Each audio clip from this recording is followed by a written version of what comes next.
¿Qué tal? Muy buenas noches. Entrando un poquitín tarde, algunos minutos tarde, aquí preparando algunos materiales para ustedes, tener la crónica de este día sin duda histórico, el 6 de marzo, independientemente de lo que cada quien piense en torno a la figura de Hugo Chávez, se está viviendo. Fíjese que en inglés, escuché hoy crónicas en inglés muy respetuosas, muy prudentes, no todas, pero la mayoría de lo que escuché en diferentes medios se referían de manera muy prudente, algunas de ellas realmente muy profesionales, en torno a lo que ha ocurrido allá en Venezuela, lo cual pues da gusto, pero no todo es así. Ayer les comentaba incluso en español que en una radio de habla hispana, pues una pseudoanalista decía de manera absolutamente estúpida, bueno, que siga ahora Correa, que siga deseándoles la muerte a otros presidentes, simple y sencillamente que no están en su radar, que no están en su lógica, ¿no?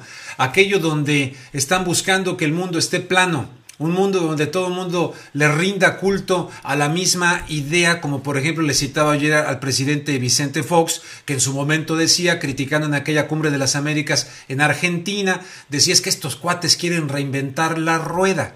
Yo cuando lo entrevisté le decía, es el momento de reinventar muchas cosas, señor Fox, el mundo anda muy mal. Y ahora lo tenemos con una mayor evidencia, casos emblemáticos, España, el mismo Estados Unidos, etcétera. Pero en fin, valga esta introducción como saludo. Acabo de mandar un Twitter, me pueden encontrar como @RubénGLuengas, anunciando que estamos en vivo. Pueden seguir esta transmisión, bueno, ya la están siguiendo, en rubenluengas.com, redgeneración.com, en ambos espacios cibernéticos. Si a ustedes les gusta este esfuerzo que estamos realizando todas las noches por llevarles alguna información quizá alternativa, que es nuestra aspiración, ser alternativos a otros medios oficiales, formales de comunicación, pues entonces les agradecería que inviten a sus cuates, a sus amigos, inviten a más gente para que constantemente esto vaya creciendo, dado que no tenemos publicidad, ninguna manera de dónde anunciarse para decirles que está este espacio. Mucho les agradecería si invitan pues, y si les gusta este asunto, para que nos vea más gente. Bueno,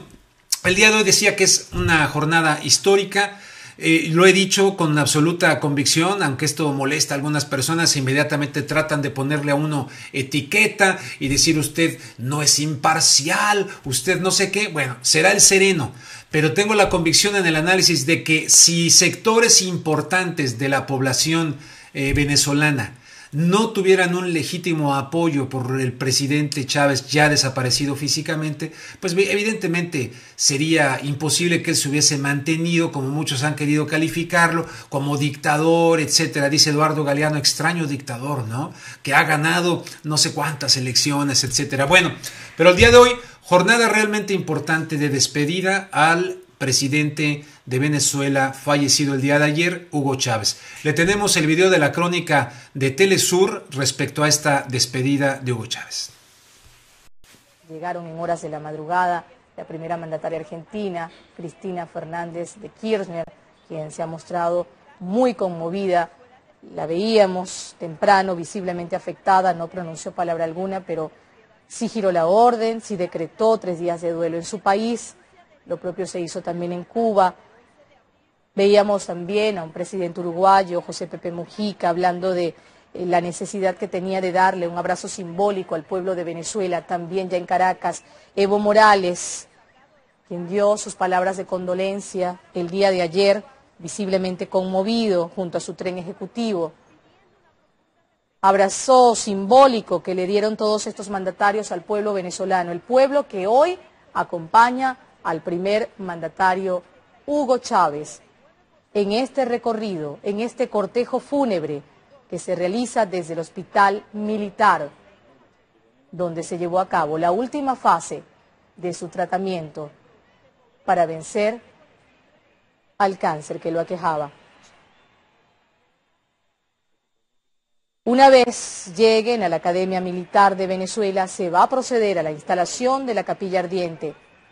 Desde hoy hasta el próximo viernes, restos mortales del primer mandatario Hugo Chávez, trasladados desde este lugar, que van a recorrer gran parte de las avenidas y calles de Venezuela hasta llegar a este lugar. El pueblo venezolano que continúa con su exigencia, muchos de ellos están pidiendo que el cuerpo del presidente de Venezuela sea enterrado, tenga lugar sus restos al lado de los del libertador Simón Bolívar. Aún no se ha girado ninguna instrucción en relación a este último paso que se dará. Lo que ya sí se ha determinado son los homenajes, los honores que desde ya se le están haciendo al primer mandatario venezolano Hugo Chávez. Este mismo viernes 8 de marzo, en el hall de la Academia Militar, en el Fuerte Tiuna, a partir de las 10 de la mañana, se va a llevar a cabo la ceremonia oficial de Estado.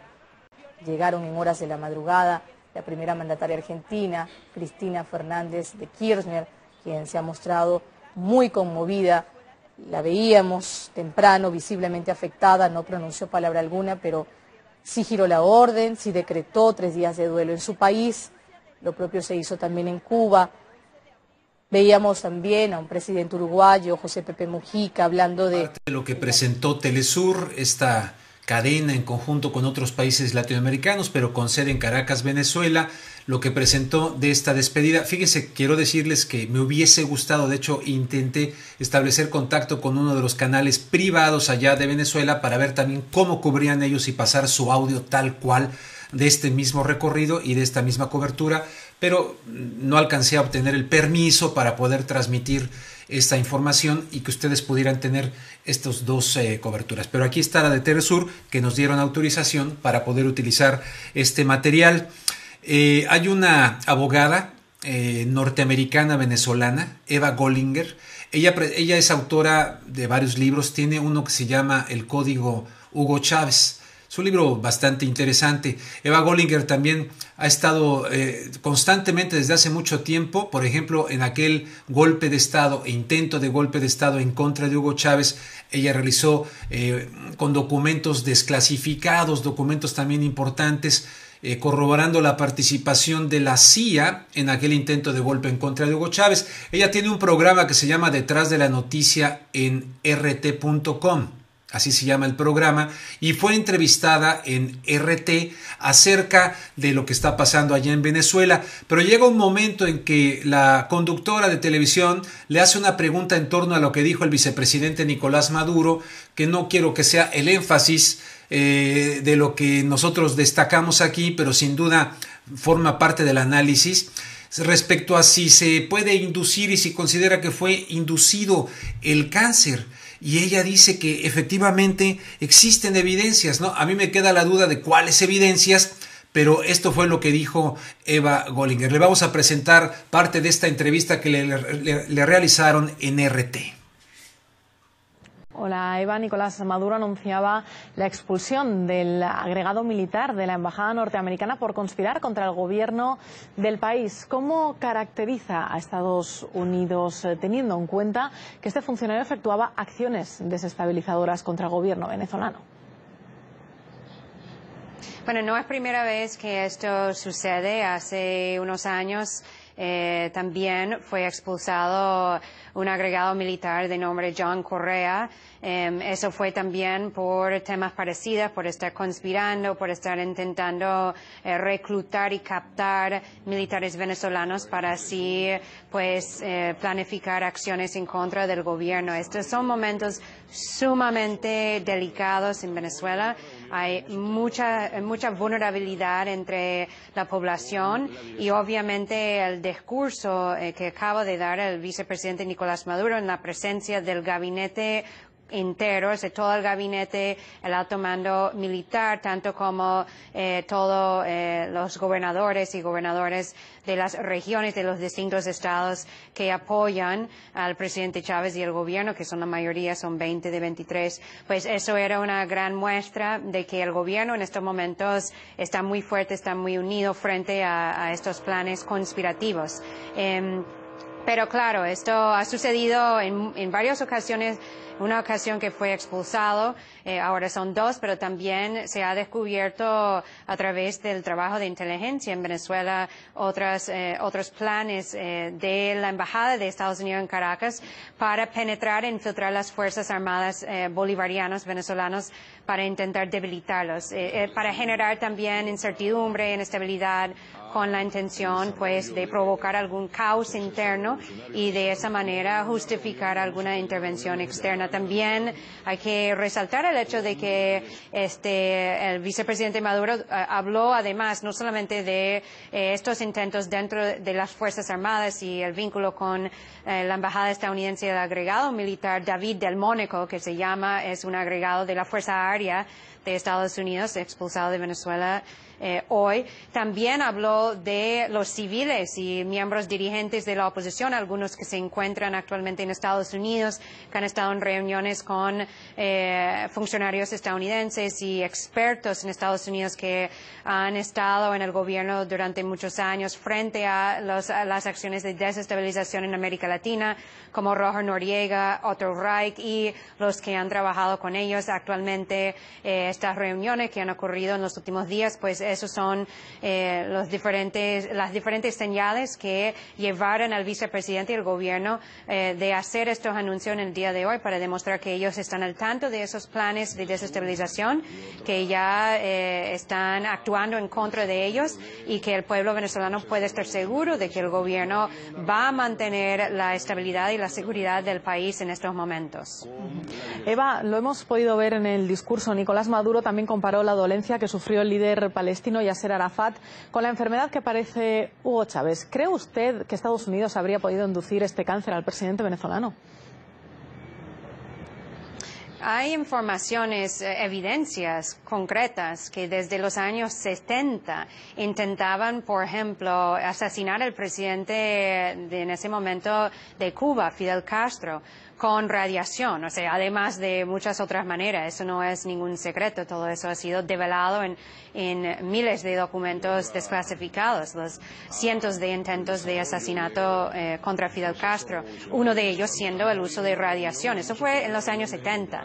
Podemos imaginar en el siglo XXI la capacidad de estas armas que posee hoy en día Estados Unidos. El gobierno estadounidense, ha empleado diferentes armas biológicas contra sus adversarios, contra sus enemigos, tiene alta capacidad tecnológica y científica, biológica. Entonces, han habido otros intentos contra el presidente Chávez, atentados contra su vida en los últimos años, desde que realmente fue electo por primera vez en el 98, el golpe contra él en el 2002. Que fue un plan de asesinarlo en el 2004 con paramilitares colombianos, un plan que fue descubierto a tiempo, pero que también no es ningún secreto, esas son cosas reales. Muchos medios de comunicación, muchos voceros, figuras políticas de Estados Unidos y de sus aliados han intentado desfigurar esta información, manipularlo, distorsionarlo y hacer de quienes lo denuncian como si fuera una locura, como si fuera algo de ciencia ficción. Pero es una realidad, o sea, las evidencias están ahí que demuestran que esta capacidad existe de llegar al punto en que se compruebe que esto ha sucedido al presidente Chávez. Bueno, eso es el trabajo de investigación que acaba de señalar el vicepresidente Maduro que están llevando a cabo y dijo muy claramente que ya tienen pistas sobre esa posibilidad y de hecho no dijo posibilidad, dijo que no hay duda de que fue un ataque contra el presidente Chávez. Yo creo que si examinamos la situación, hay mucha evidencia circunstancial que indica que eso puede ser una probabilidad pues muy cierto. El hecho de que han habido muchos otros intentos de derrocar al presidente Chávez, de asesinarlo, que han fracasado. El hecho de que el presidente Chávez ha aumentado en cuanto a su nivel de popularidad en Venezuela, en América Latina, a nivel mundial, eso lo ha convertido en uno de los principales adversarios del gobierno estadounidense. Eso tampoco ha sido secreto en los propios informes del Departamento de Estado, del Pentágono, de los cuerpos de inteligencia, de la CIA, de la Dirección Nacional de Inteligencia de Estados Unidos, siempre han señalado en los últimos 5 o 6 años a Venezuela y al propio presidente Chávez como uno de sus grandes enemigos, y además un enemigo que ellos han calificado como asimétrico, en el sentido de que no habían encontrado la manera de enfrentarlo, de confrontarlo y de poder derrocarlo o destruirlo, o sea, como su enemigo. Entonces, esto pudiera haber sido esa manera, o sea, justamente empleando el uso de un arma biológica para atacar al presidente Chávez, y a través de distintas maneras que no tengo ninguna duda de que se van a descubrir en los próximos años en Venezuela. Hola, Eva. Nicolás Maduro anunciaba la expulsión del agregado militar de la embajada. O sea que Eva Gollinger diciendo que no tiene ninguna duda de que se van a descubrir, hablando de una posibilidad de una arma biológica. En fin, tremendo esta situación, repito, mucho escepticismo ante este asunto, pero está flotando ahí en el ambiente. Por lo tanto hay que informarlo, por lo tanto hay que decirlo. En el caso de Eva Gollinger la pueden seguir quienes manejen cuenta de Twitter, la pueden encontrar como @Eva Gollinger. Tiene un programa, repito, que se llama Detrás de la Noticia, allá en RT, que también se puede ver a través de la internet en rt.com, yendo a la parte de actualidad en español dentro de este importante medio de comunicación, porque saca noticias constantemente muy fuertes. Ahora, de alguna manera relacionado con este tema y esta última parte de lo que hablaba Eva Gollinger, acá en los Estados Unidos ha ocurrido algo pocas horas después justamente de que se diera a conocer a nivel mundial la muerte de Hugo Chávez, y que publicó este medio chavista allá en Venezuela, que es Aporrea, aporrea.org. Resulta que la información de Aporrea dice así: horas después de que se diera a conocer el fallecimiento del presidente Hugo Chávez, grupos de derechos civiles en los Estados Unidos presentaron una solicitud bajo la Ley de Libertad de Información, demandando datos vinculados con los planes de envenenar o asesinar al mandatario venezolano. Los destinatarios de esta petición son la Agencia Central de Inteligencia, la CIA, el Departamento de Estado y la Agencia de Inteligencia de Defensa. La misma ha sido presentada por la Organización de Derechos Civiles Legales Partnership for Civil Justice Fund, Fondo de la Sociedad para la Justicia Civil, la organización estadounidense antibelicista ANSER y el diario Liberation Newspaper. Son los que han estado presentando esta demanda para que se dé la desclasificación de documentos presuntamente para envenenar y matar a Hugo Chávez. Los grupos solicitan, amparándose en la Ley de Libertad de Información, los registros y documentos incluyendo correos electrónicos, cartas, memorandos, notas fotográficas, grabaciones de audio, videos, evaluaciones de inteligencia, registros u otros datos que se relacionen o hagan referencia a cualquier información vinculada con los planes, dice esta demanda, de envenenamiento o con otras maneras de asesinar al presidente de Venezuela, Hugo Chávez, quien acaba de morir. Bueno, yo se los paso nada más al costo. Evidentemente no creo que tengan éxito, no creo que les vayan a dar esta información, se va a apelar a cuestión de secreto de Estado. Ya ve que después pasan no sé cuántos años y salen documentos desclasificados, como por ejemplo los que una vez salieron de que de las cosas buenas que hizo Kissinger. Por ejemplo, supimos ya muchos años después que el señor Nixon andaba muy calenturiento, se le estaba subiendo la fiebre a la cabeza con el asunto de Vietnam, y resulta que le decía: oye Henry, ¿y si echamos la bomba atómica en Vietnam para terminar de una vez con todo esto? Y Kissinger le dijo: oye, ya te estás pasando de tueste, chato, como diría Cantinflas. Bueno, eso lo supimos no sé cuántos años después, y así se saben muchísimas cosas, y luego nos enteramos de cada cosa que decimos. En aquel momento lo veíamos como totalmente imposible, y resulta que fue posible, pero la gente ya anda en otra patineta, ya anda en otra situación. O sea que es el momento de pensar y de pensar fuera de la caja, y yo soy de la convicción de que los periodistas debemos de tener siempre la duda. La duda, es muy importante tener la duda. He vuelto a invitar en esta emisión de En Contexto con Rubén Luengas Cibernético a través de rubenluengas.com y de redgeneración.com a Jesús Robles Malov. Tuvimos ya una primera participación con él en uno de nuestros primeros programas y le invité nuevamente para que nos platicara acerca de cuál es su lectura sobre el legado que deja Hugo Chávez. Jesús, me da muchísimo gusto saludarte, muy buenas noches, gracias por aceptar esta invitación. Muy buenas noches, Rubén, y precisamente te felicito una vez más porque estás innovando a través de una función periodística que, como dices siempre, tiene que plantearse preguntas. Y creo que este esfuerzo que hace informativo, alternativo, es muy importante. Y bueno, pues con relación al fallecimiento del presidente Hugo Chávez, me gustaría decir algo primero en un plano humano.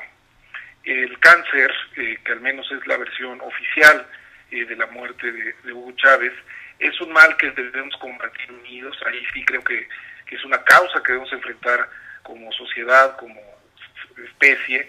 Yo mismo tuve un padecimiento cercano a este mal y entiendo que con revisiones periódicas y con atención médica se puede prevenir en la mayoría de los casos.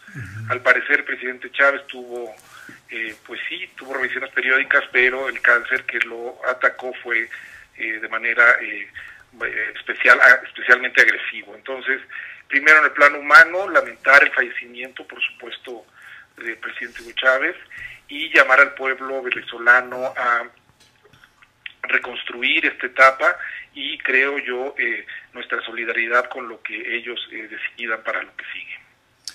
Bien, en términos humanos, pues una muy buena reflexión y nos comentas esta cuestión del cáncer, pues sí, muy difícil, ¿no? ¿Tú le das crédito, Jesús, a la posibilidad de lo que dijo Nicolás Maduro y lo que acaba de decir Eva Gollinger sobre la posibilidad de que le hayan inducido el cáncer a Chávez? Yo todavía me resisto, no me extrañaría, pues, pero no sé cómo se haga eso, cómo se le pudiera haber introducido aquello a Chávez, no lo sé. Bueno, pues yo creo que lo que sí está demostrado es que el gobierno de Estados Unidos ha buscado en todos los tiempos derrocar y atentar contra quienes son disidentes en otros países de sus políticas. Esto es claro, esto lo sabemos. De ahí a pasar al hecho concreto de que el cáncer haya sido inducido o la enfermedad haya sido inducida, pues se tendría que demostrar. Claro. Lo que sí es cierto, pues, es que el gobierno de Estados Unidos mantuvo una política de acoso, de hostilidad hacia el gobierno de Hugo Chávez, por una parte, ¿no? Y por otra parte también decir que el gobierno de Hugo Chávez se fomentaba esa política y parece ser que se encontraba cómodo con esa política de oposición y de acoso, ¿no?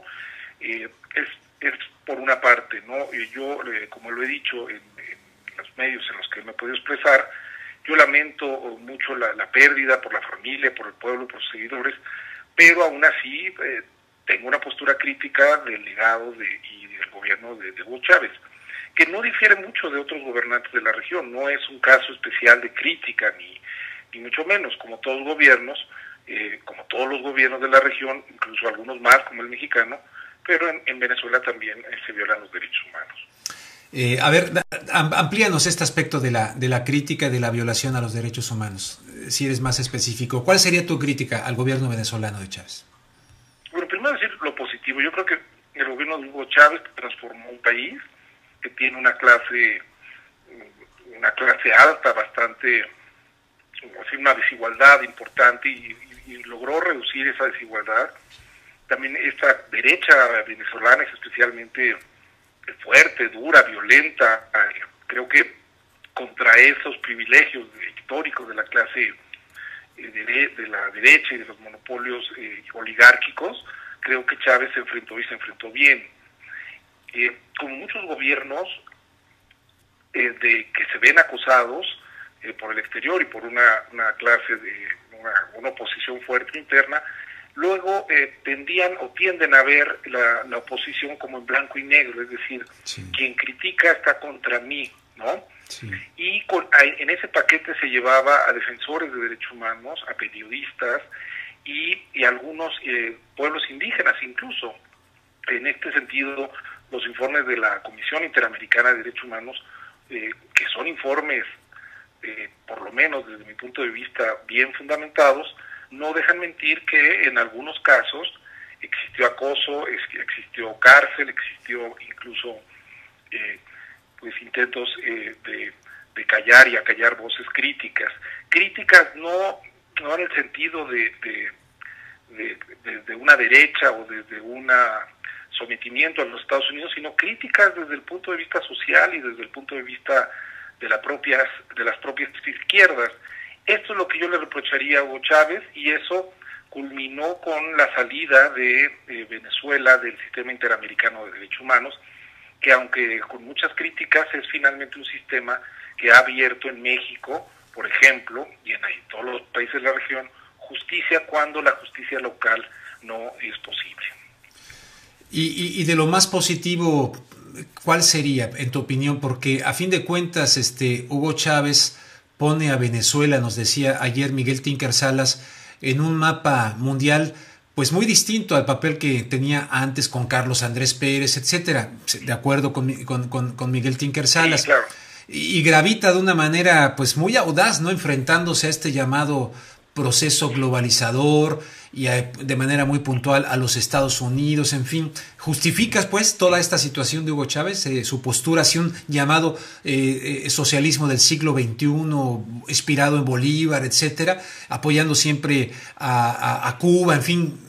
¿Cómo ves en ese sentido? Sí, yo creo que, por ejemplo, en un indicador clave, que es, por ejemplo, el salario mínimo real, según informes de la CEPAL, mientras México en el mismo periodo de Chávez ha caído drásticamente, el salario mínimo real, es decir, la capacidad real de adquirir los bienes básicos para la subsistencia, ha caído drásticamente. En Venezuela ha tenido, de un punto más bajo, que es de México, ha tenido un incremento y una estabilización, es decir, es algo muy positivo hacia el interior. Hacia el exterior, evidentemente un gobierno, que los gobiernos latinoamericanos manifiesten una postura independiente frente a los Estados Unidos, es muy importante para equilibrar las cosas en la región. Y en este sentido, en la propia vida de Hugo Chávez es fascinante, ¿no? Desde haber intentado un golpe de Estado hasta sufrir un golpe de Estado, y posteriormente un proceso en donde finalmente, mediante elecciones, fue siendo ratificado su mandato. Creo que ahora de Venezuela, como toda personalidad fascinante, la revolución que él denomina bolivariana estaba concentrada en él. Creo que es hora de probar esa transformación hecha al país, y por el bien del país, desde el punto de vista social, que es el que él ayudó a sostener. Espero que se sostenga, es decir, pasado de un personaje, que las instituciones que el pueblo venezolano en los últimos años con su respaldo apoyó, ahora subsistan. Aquí viene la prueba de fuego, y yo creo que los seguidores de Hugo Chávez deben de sostener este esfuerzo en lo social, en la independencia ante las naciones hegemónicas, y creo que eso será positivo en todo caso. Si además de eso le añaden una corrección de lo que a mí me parece un error el acallar voces críticas, pues se irá consolidando este proyecto democrático, este proyecto del pueblo venezolano. Jesús. Esa es mi opinión, pero sí creo que pues puso a Venezuela, como bien lo dices, en el mapa cuando antes no figuraba. Oye, yo tengo una hipótesis y te la pregunto, a ver qué opinas de mi hipótesis. Yo creo que estas elecciones que van a convocarse nuevamente en Venezuela en el marco de la Constitución, que asume la presidencia del país, el presidente de la Asamblea Nacional, Diosdado Cabello, convoca elecciones. Nicolás Maduro asistirá como candidato, muy probablemente, todo el mundo cree, en contra de Enrique Capriles, que recientemente perdió de manera muy clara en contra de Hugo Chávez. Mi hipótesis es que esta siguiente elección la va a volver a ganar, no Maduro, la va a volver a ganar Chávez, pero muerto.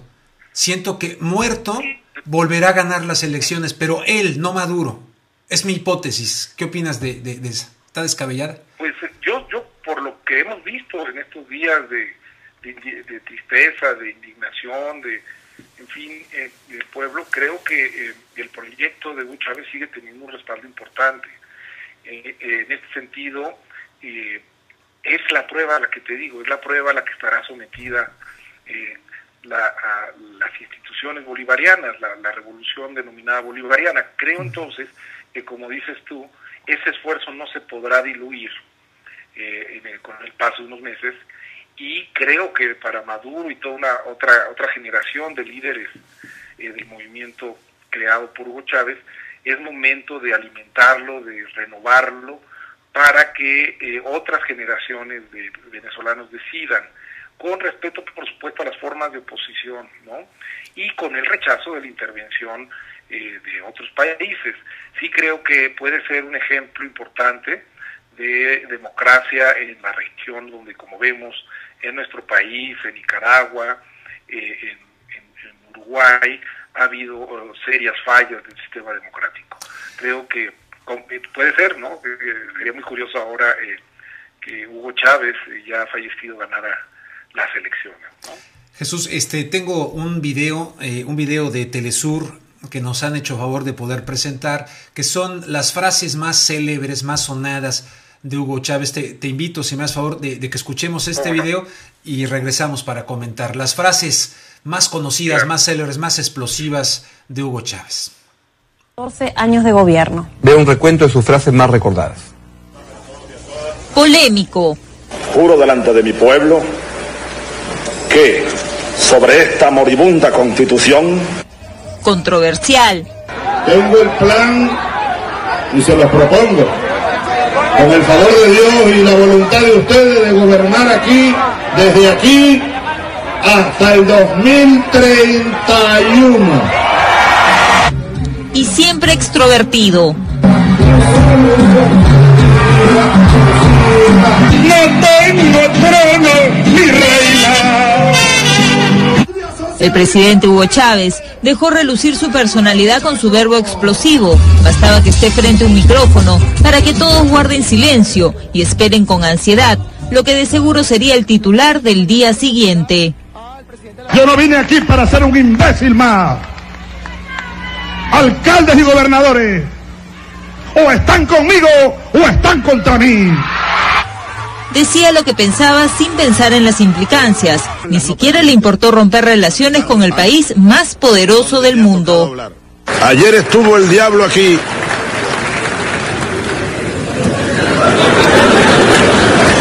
En este mismo lugar huele a azufre todavía el señor presidente de los Estados Unidos, a quien yo llamo el diablo.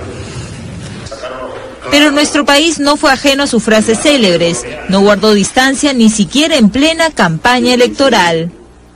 Si por obra del demonio el señor García llega a ser elegido presidente del Perú, voy a retirar mi embajador del Perú.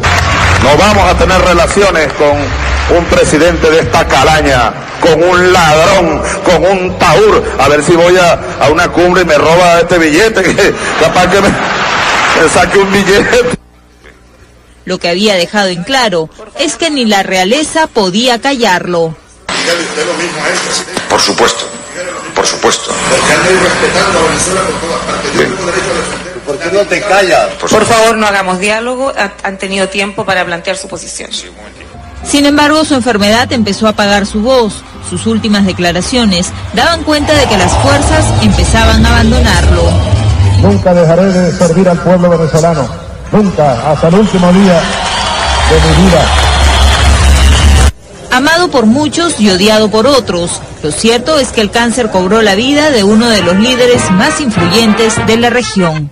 Cuando de verdad se acabe, Chávez no se acabará, porque Chávez ya no soy yo. Chávez está en las calles y se hizo pueblo. 14 años de gobierno. Veo una declaración, ¿no? Ya no seré yo, ya no seré mi cuerpo, sino que andará en las calles. Algo mesiánica, tal vez, la expresión. ¿Qué opinas, Jesús? Bueno, él ya sabía desde 2011 que tenía esta afección y, bueno, pues el proceso de sobrevivir o fallecer en una enfermedad como el cáncer, pues te da oportunidad a preparar algunas de las frases. Y sobre este compendio que escuchamos, me parece muy interesante unir dos de las frases, no dos de los momentos. El momento en donde el rey de España, que por supuesto es una figura totalmente antidemocrática, lo quiere callar, ¿no? O sea, sí. Le dice, ¿por qué no te callas, no? Y este rey, que además está afecto a cazar elefantes y algunas otras condiciones que ya no entran en el mundo, creo, actual, ¿no? De acuerdo. Pero bueno, eso lo decidirán los españoles. Y con otra frase que frente a las elecciones regionales, él dice, ¿están conmigo o están contra mí? Esa es precisamente la parte que critico de Chávez, porque precisamente democracia no se puede callar las voces así, de esta manera como lo hizo o lo pretendió hacer el rey de España. Esa diferencia sutil quizá de que la crítica no es solo estar en contra de alguien, sino al contrario, muchas veces es la posibilidad de mejorar las cosas, es lo que eché de menos siempre en el gobierno de Chávez, pero sin duda pues un personaje que marcará historia, no cabe duda. Su lugar en la historia como un gran comunicador, con un gran carisma está asegurado. Pero me gusta mucho tu análisis, porque yo también, fíjate, esa frase de o están conmigo o están contra mí, cancela muchas otras posibilidades, es muy maniquea, y lo mismo dijo Bush después del 11 de septiembre, ¿no? O están con nosotros o están contra nosotros, en función de querer justificar una serie de guerras. O sea que ahí encuentro una coincidencia equívoca entre el señor Bush y el señor Chávez. Ahí sí se parecieron en eso. Ahí es, pero finalmente, bueno, Chávez nunca invadió, nunca mandó a asesinar inocentes. Y en esa parte también de la azufre que se refería al presidente Bush, pues yo también coincido, y no por querer en el diablo, sino porque Estados Unidos echó a andar un programa que hasta la fecha, y tú lo reportabas muy bien, él hace asesinatos selectivos, que se llaman en el terreno de los derechos humanos ejecuciones extrajudiciales, a través de los famosos drones, estos aparatos, aviones no tripulados que ejecutan a personas en todo el mundo y que patrullan, por cierto, la frontera México-Estados Unidos, y que bueno, pues en ese terreno Hugo Chávez era un buen contrapeso en la región. Espero que nuestro país, quizás sea un sueño, y otros países de la región puedan tener frente a esta política, frente a las políticas que Obama sigue, y que están generando ya mucha discusión en Estados Unidos, un contrapeso como lo hacía Hugo Chávez. Jesús, pues te agradezco muchísimo, es un placer verdaderamente hablar contigo y estar muy atento a tus palabras, tus análisis, que me parecen muy responsables, muy éticos, me da muchísimo gusto y estamos en contacto, Jesús. Muy buenas noches. Rubén, felicidades a ti y a tu equipo y seguimos en contacto. Muchísimas gracias, gracias por esas porras también que nos echa Jesús Robles Malof. Bueno, señores y señores, vamos a ponerle un punto y aparte en contexto que le hemos ofrecido ahorita ya aquí todas estas. Ayer tuvimos un debate, ¿no? También aquí, no sé si lo vieron, con un chavista y con un antichavista. Lástima que llegó un momento en que el audio no se escuchó tan claro como el de Jesús y tuvimos que parar aquello, pero se estaban dando bien y así piensa mucha gente, ¿no? A mí me encantó el análisis de Jesús y lo comparto profundamente, pero no podemos perder de vista algo que está ocurriendo, iniciándose el día de hoy en la Argentina. Ha iniciado el juicio en contra de 18 protagonistas o presuntos protagonistas, vamos a llamarle así, de lo que se conoció como la Operación Cóndor o el Plan Cóndor. Este Plan Cóndor, que fue todo un plan de represión, de tortura, de asesinato en varios países de América del Sur, ¿verdad? En varios países de América del Sur, en el contexto de la llamada Guerra Fría, de aquella situación de que todo, ahí viene el comunismo, en fin, toda esa situación, las dictaduras allá en Paraguay, en Argentina, en Uruguay, en Chile, etcétera, que era un plan que estaba conectado. Bueno, el día de hoy está iniciando, mire, les voy aquí, ¿no? La justicia argentina inicia el juicio oral este martes contra 18 imputados por el Plan Cóndor, que busca establecer responsabilidades en la cooperación de las dictaduras del Cono Sur entre los años 70 y los 80. ¿Se acuerdan del señor Videla? Ahí está el señor Videla, que gobernó Argentina entre 1976 y 1981, justo cuando aquel mundial de fútbol que llegó Argentina a la final con Holanda después de haber vencido de manera muy extraña al Perú. En fin, Tengo en este momento, a través de nuestra red de comunicación aquí en internet, tengo a una víctima del Plan Cóndor, un argentino que vive aquí en Los Ángeles, California, que fue, curiosamente y de manera paradójica, pues salvó su vida y la de su familia el expresidente Jimmy Carter. Y digo paradójicamente porque el Plan Cóndor evidentemente no fue una autoría de la que no estuviera ausente el gobierno de entonces de los Estados Unidos. Él se llama Daniel Dodge, de la ciudad de Córdoba, y su familia de hecho fue detenida en una cárcel allá en Córdoba, y él por un pelito de rana calva se salvó y finalmente logró venir a los Estados Unidos. Daniel, muy buenas noches, me da mucho gusto que estés con nosotros, gracias por aceptar para compartir tu testimonio. Rubén, muchas gracias. Espero que se esté escuchando bien. Se está escuchando perfectamente bien, de maravilla. Adelante.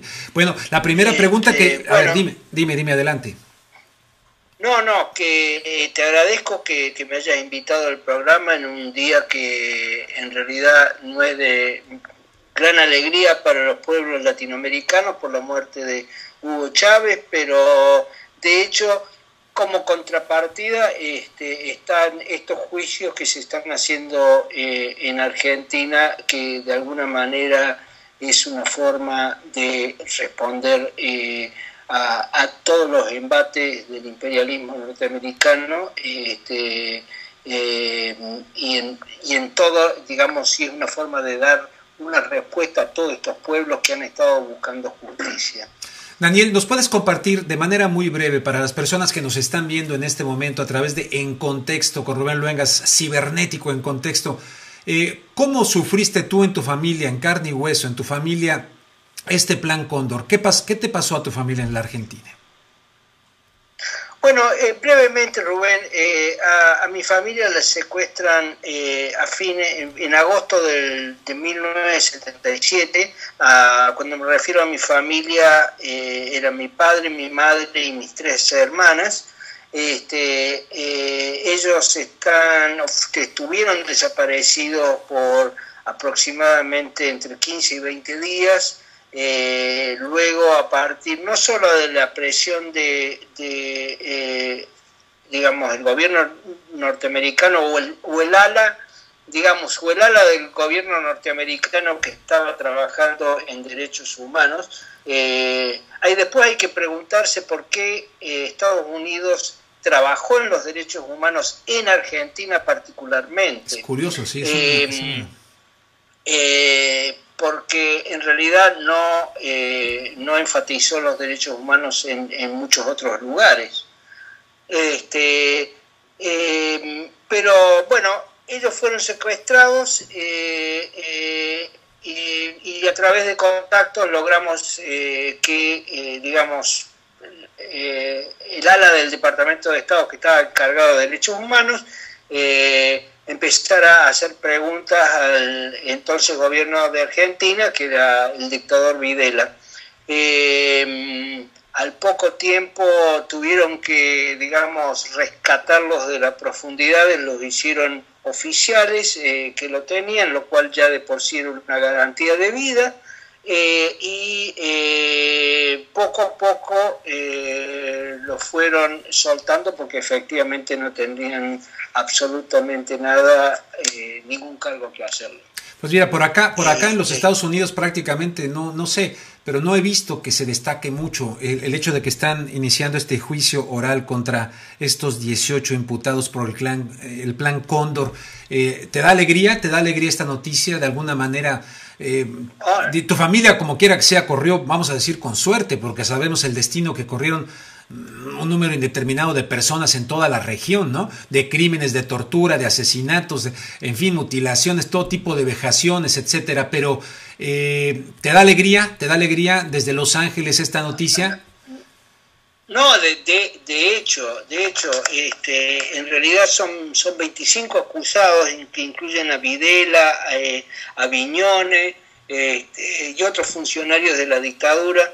Me da alegría porque en realidad el Plan Cóndor, la Operación Cóndor dejó aproximadamente 50.000 muertos unos 30 a 40.000 desaparecidos y cerca de 400.000 personas presas. Entonces, todas esas personas en alguna manera están viendo a Argentina, pero no por Argentina, sino por el juicio, digamos, porque se le está dando respuesta a todos esos países, a todos los pueblos de esos países que están buscando respuesta para sus desaparecidos, para sus muertos, etcétera, etcétera. Si tú te fijas, por ejemplo, el único represor extranjero que logró ser extraditado desde Brasil es el uruguayo Manuel Cordero. Es interesante porque basado en la teoría o en el digamos lo que es la política actual de que se le puede imputar, que se puede procesar a cualquier represor o a cualquier violador de los derechos humanos en cualquier parte del mundo, se logró traer a un extraditado que fue el uruguayo Manuel Cordero.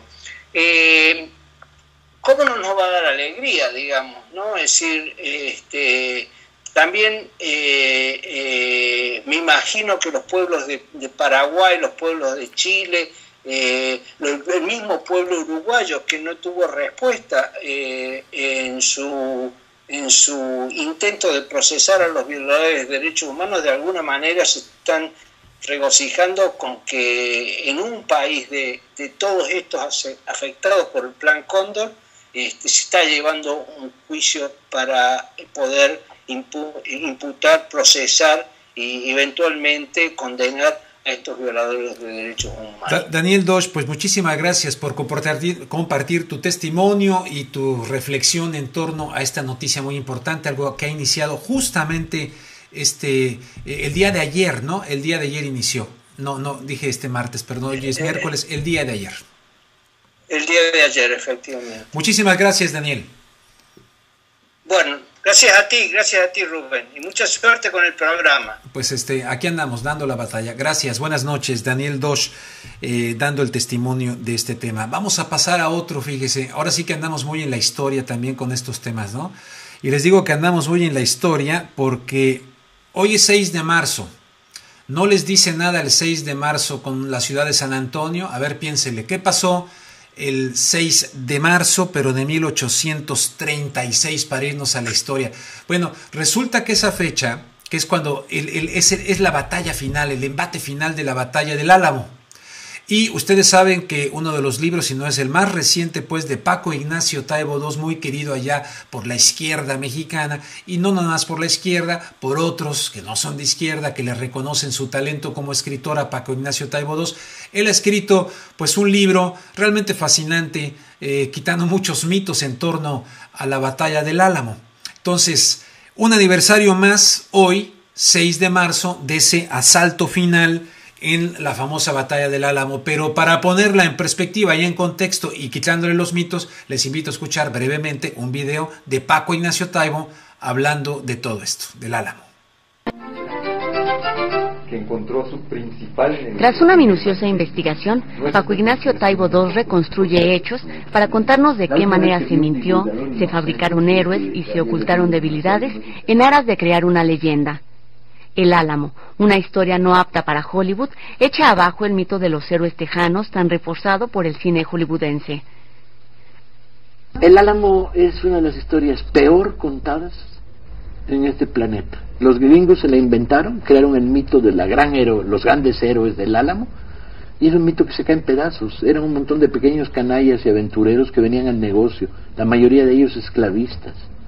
La esclavitud estaba prohibida en México cuando Texas era parte de Coahuila, y entonces ellos querían imponer la esclavitud en las colonias tejanas. Llega un momento en que hay 30.000 esclavos negros en Texas, ¿sí? Y este es el fondo del conflicto, eso y la especulación de tierras, y toda la historia norteamericana lo ha falsificado, ha creado unos héroes de cartón que son de mentira. Yo creo que la figura de Santana es despreciable, y después de leer este libro es mucho más despreciable, mucho más. Representa una parte oscura de nuestro pasado, la combinación entre el clero conservador, los militarotes y los agiotistas, ¿sí? Más la figura de fantoche del dictador, que es terrible, y por otro lado se queda con, caray, qué bien inventan los gringos la historia y qué fraude más grande se han hecho sobre el Álamo, cómo nos lo pudimos tragar. Numerosas son las biografías que Paco Ignacio nos da a conocer en este libro, donde se muestra que muchos de ellos no solo eran esclavistas, sino también traficantes de esclavos. Uso técnicas narrativas. Ese libro son dos libros al mismo tiempo. Es la historia de lo que pasó, la insurrección tejana, la represión de Santana, la caída de Santana preso, la pérdida de Texas, y por otro lado es cómo se contó. Entonces son los dos libros al mismo tiempo, qué pasó y cómo se contó. Y entonces eso me veía obligado a meter unos 20 personajes centrales en el libro. Entonces la idea era muy sencilla, era cada personaje, antes de entrar tienes que presentarlo. Y de uno en uno, para que el lector vaya pudiendo moverse en la historia sabiendo de quién estoy hablando. Activista social, historiador y autor de la biografía más leída del Che Guevara, Paco Ignacio Taibo fue un lector precoz. Bajo la influencia de su padre, comenzó a leer a la edad de 5 años. Yo creo que es más o menos fácil. Yo a los 5 años era lector precoz porque vivía en una sociedad donde no había televisión y era un niño enfermizo, entonces pasaba muchas horas en la cama, entonces leía cuentos de monitos, y la transición a la literatura se dio muy pronto, por ahí de los 5 años y poquito, en que mi tío abuelo y mi padre empezaron a ver por dónde me empujaban a la lectura, y tengo registro, no sé si era falso, de que lo primero que leí fue un libro sobre Robin Hood. De ahí sale mi ideología, me encantan los personajes que le roban a los ricos para dárselo a los pobres. Que encontró su principal... Tras una minuciosa investigación, Paco Ignacio Taibo II reconstruye hechos para contarnos... Paco Ignacio Taibo con su inspiración en Robin Hood, ¿no? La importancia de la lectura. Bueno, el Álamo, el día de hoy, un aniversario más de esta cuestión que pueden ustedes buscar allá en México en la librería Gandhi. Yo me imagino que se vende acá. Debo decirles que la feria del libro que se organizó aquí el año pasado que estuve por allá, realmente extraordinaria la asistencia, un libro muy buscado, era del Álamo de Paco Ignacio Taibo, a quien tuve la oportunidad de saludar acá en Los Ángeles. Le mando un fuerte abrazo acá desde Los Ángeles. Tenemos una noticia con Noemí León, una noticia acerca de un gobernador que se le está investigando allá en México. Vamos contigo, Noemí. Gracias, Rubén. Buenas noches a todos. Como recordaremos, el 21 de febrero, el actual gobernador de Tabasco, Arturo Núñez, denunció que el exgobernador Granier había desaparecido alrededor de 1.998 millones de pesos. Entonces, hace unos momentos, Jesús Murillo Caram, el Procurador General de la República, afirmó que su dependencia ya se está coordinando y atrajo esta investigación para llevar a fondo esta demanda por desvío de recursos contra el exgobernador y algunos de sus funcionarios.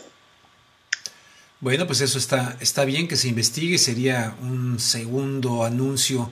Vamos a ver, ¿será cosa de darle el beneficio de la duda a este gobierno? ¿Ustedes qué piensan después de lo de la maestra? Al parecer comienza el efecto dominó. ¿Verdad? ¿Será? Vamos a vamos a esperar, no antes de entusiasmarse respecto a si va a haber realmente poner en orden esta casa que ha sido crucificada por la corrupción México, ¿no? Porque con lo que platicamos la vez pasada de lo que ocurrió el fin de semana también con el cambio de estatutos y todo aquello para IVAs, medicina, para toda esta cuestión. ¿Te acuerdas que traía yo mi cosa esa porque me dio una especie de escozor? ¿Te acuerdas que estiré una cosa así? Bueno, pues mira, ahora les enseño otro aparato. Este aparato, porque con tanta corrupción en México, tanta bronca, hasta la espalda duele. Y este aparatito que ven aquí, te lo pones por aquí así.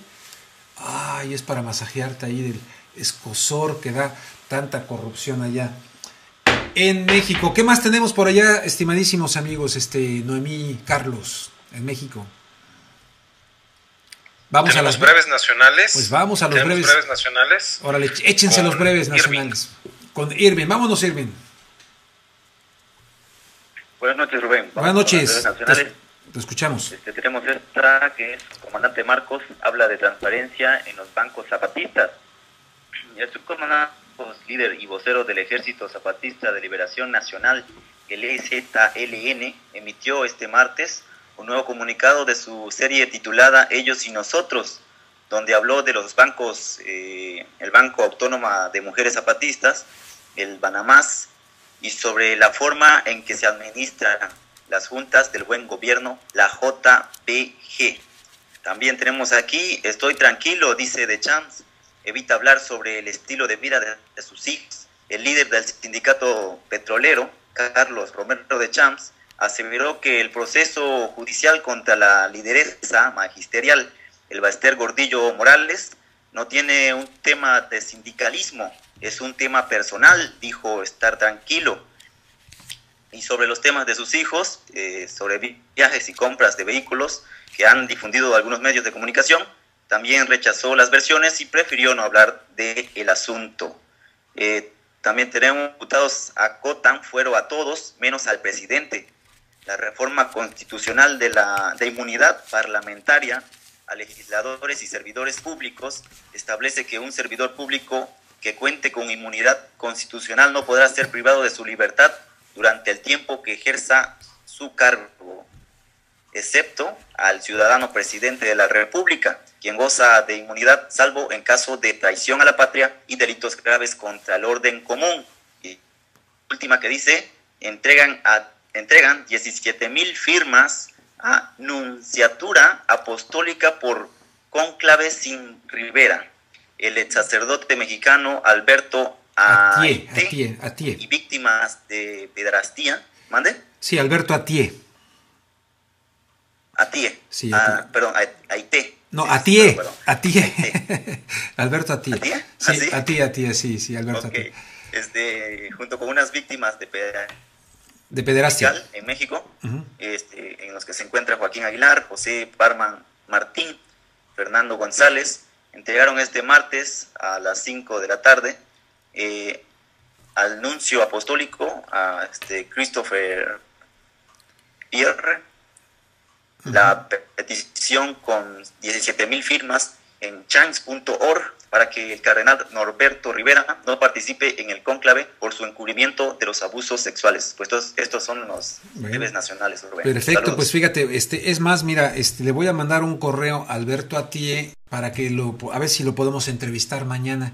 Él debe tener Skype, o si no, vía telefónica. Alberto Atié es un ex sacerdote católico que el señor cardenal Norberto Rivera le hizo la vida de cuadritos, porque Alberto Atié, conocido de Carmen Aristegui, en fin, él fue a Roma cuando era sacerdote, fue con Monseñor Talavera y el entonces cardenal Ratzinger, este papa que acaba de renunciar, cuenta que le dijo a Monseñor Talavera cuando le llevaba la evidencia de el señor que era de rector de la Universidad Anáhuac, que había sido violado, sacerdote, por el padre Maciel de los Legionarios de Cristo. Entonces la respuesta de Ratzinger que le da a Monseñor Talavera, le dice, oye, ¿y es confiable este señor, o sea, Alberto Atié?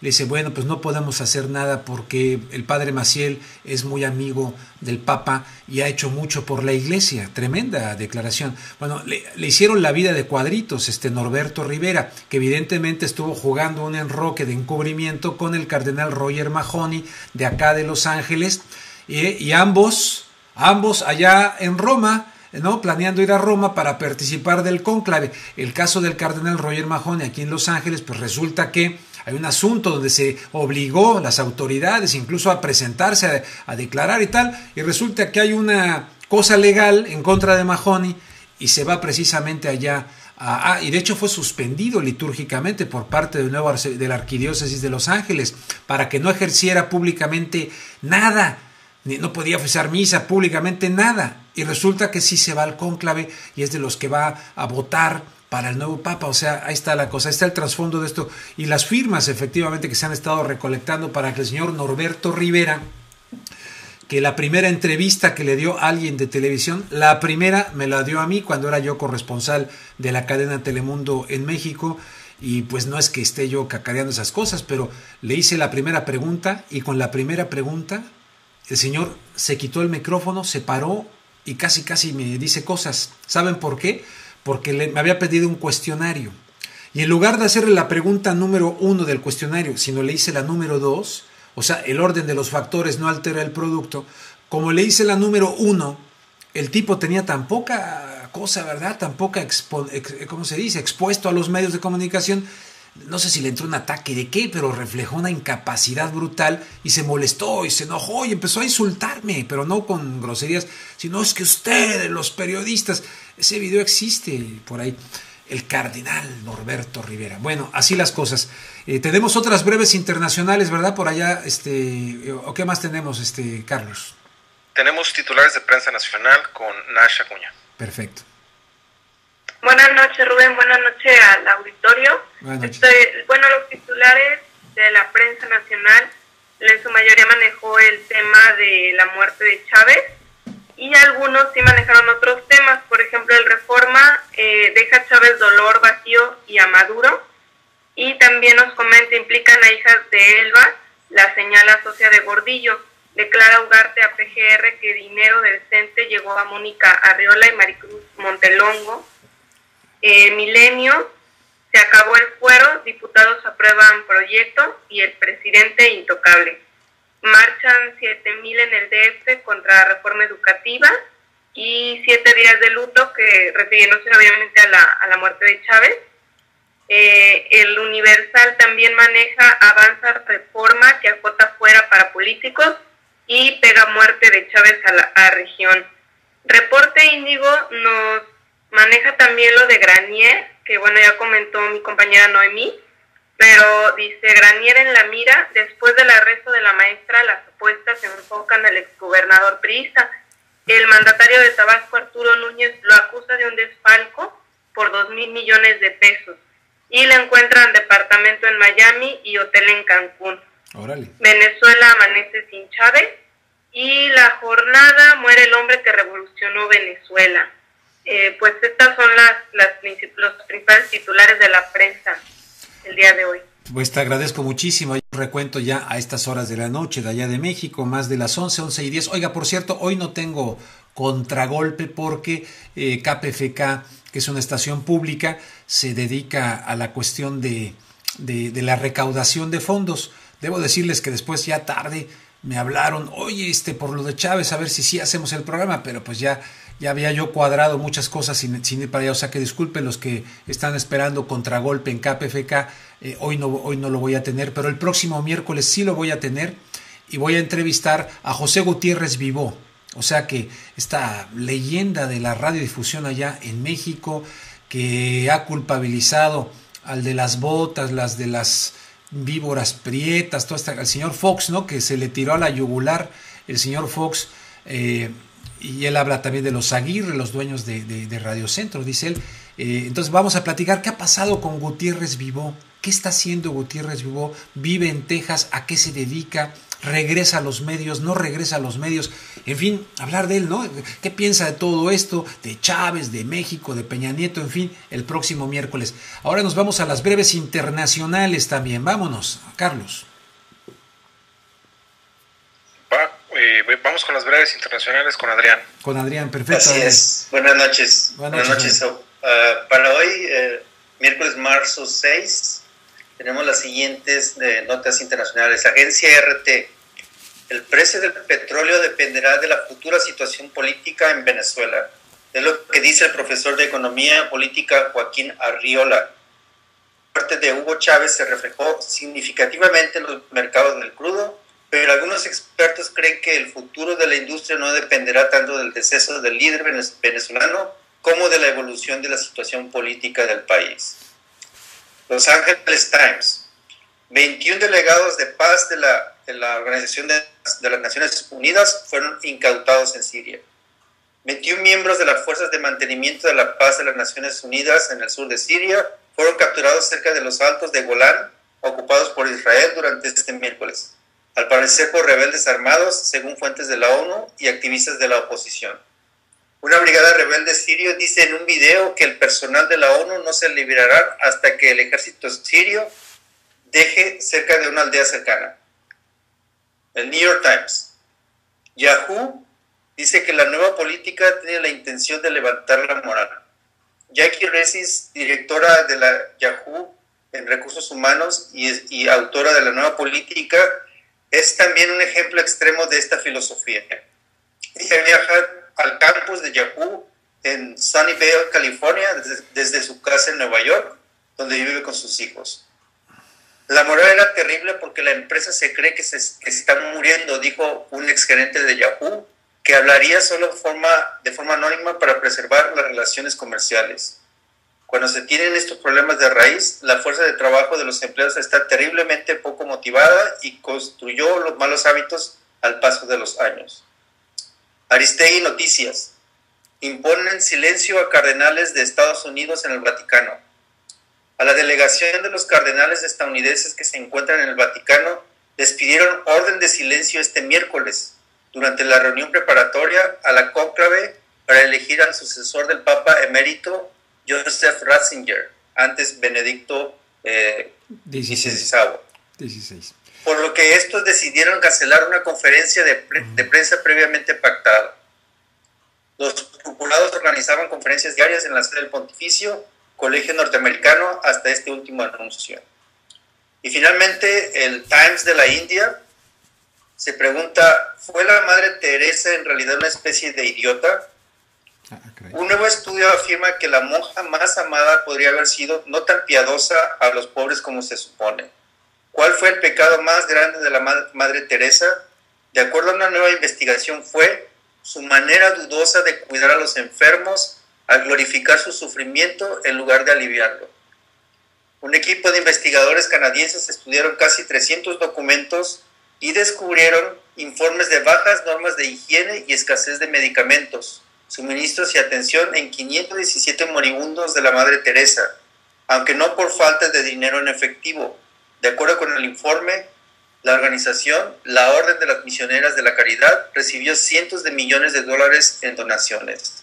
Así que las columnas de la Iglesia Católica siguen resquebrajándose con este tipo de noticias. Por mi parte es todo, muchas gracias. Bueno, gracias, Adrián. Vamos a ver si ese revisionismo de la Madre Teresa es responsable o no. Yo no lo sé, hay que investigar. Bueno, pues muchísimas gracias. ¿Algo más, Carlos, por allá?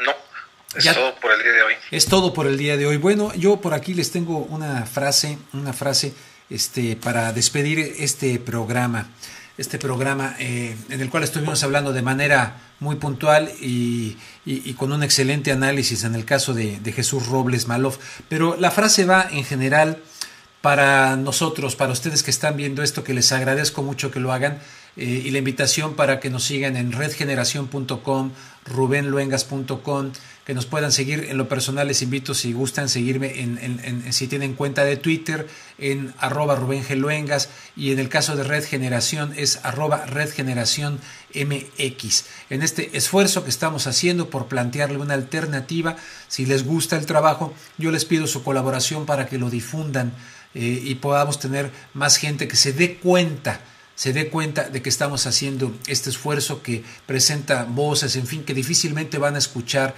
en el llamado mainstream, en los principales medios de comunicación, difícilmente. Bueno, me quiero despedir diciéndoles, es una frase del alemán Goethe. Ya ven que hay Instituto Goethe en diferentes partes del mundo, lo hay en México, en fin, difundiendo la cultura alemana en este caso, no, pero de Goethe. Entonces, haz todo aquello que puedas hacer o sueñes que puedas hacer. La osadía lleva consigo genio, poder y magia. Se lo repito, ahí les va. Cuando tengas duda, que si puedo, no puedo, que por ejemplo nosotros que estamos haciendo ahorita este esfuerzo por internet, que se los digo sinceramente, incluso amigos míos me ven así como, ¿qué estás haciendo? Y después de estar, ¿no? Bueno, yo mismo me digo esta frase: haz todo aquello que puedas hacer o sueñes que puedes hacer. La osadía lleva consigo genio, poder y magia. eso decía Goethe, aplíquenlo a sus propios esfuerzos, a sus propias luchas, a sus propias realidades. Con esa me despido. Gracias, Carlos. Gracias, Noemí. Si se quieren despedir rápidamente por allá. Gracias a todos. Buenas noches y los esperamos el día de mañana con más información. Bueno. Descansen. Y la grabación de este programa estará en breve tanto en el canal de YouTube de Red Generación como en mi canal de Rubén Luengas, que encuentran en mi página rubenluengas.com. Ahí está mi canal de YouTube, y en ambos canales ahí estará, lo difundimos para que lo puedan pues volver a ver, apreciar o difundir entre sus amigos. Gracias, buenas noches, y les invitamos para que el día de mañana nos acompañen, 8 de la noche, hora de Los Ángeles, y 10 de la noche, hora de la Ciudad de México. Que descansen. Gracias, Carlos. Gracias, Adrián, Noemí. Gracias.